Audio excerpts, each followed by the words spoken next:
In this video, we're going to produce the cutting list for the scooter.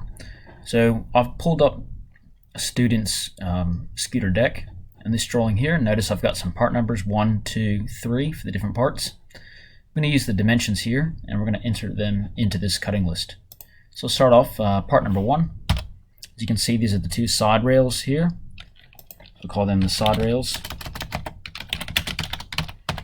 Okay, we need 1, 2 to produce this scooter, and this material is 25 millimeters thick and 25 millimeters this way, so it's 25 by 25 RHS, so that's square tubing steel. Whoop, I better change that. This is mild steel and I want it to be 25 by 25 RHS. Now the length of this is 450 millimeters. And the total amount I would need to purchase or cut would be 2 times 450, so we have 900 millimeters. And I want to put that in meters, so 0.9 meters. Okay, next up, I'm going to get a part number 2, which would be the inner rails. We have 1, 2, 3, 4, as you can see.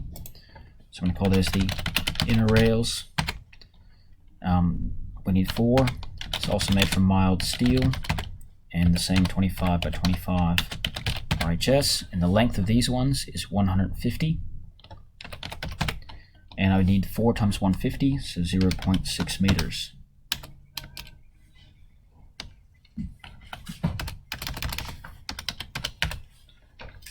Okay, let's fix that up. 0.9 meters.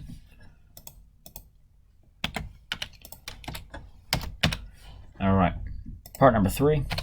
This is going to be the angled material here. So we're going to call that one. I'm going to call that one the neck. I need 1.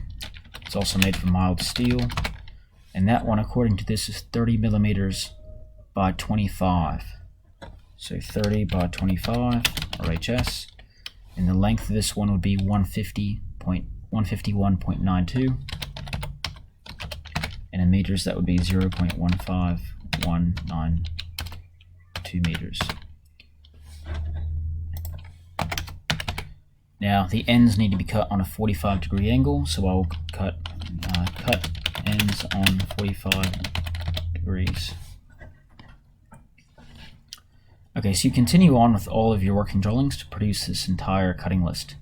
Any bolts and materials would go into here. So for example, you might need to produce 2 axles, or you might need 2 nuts.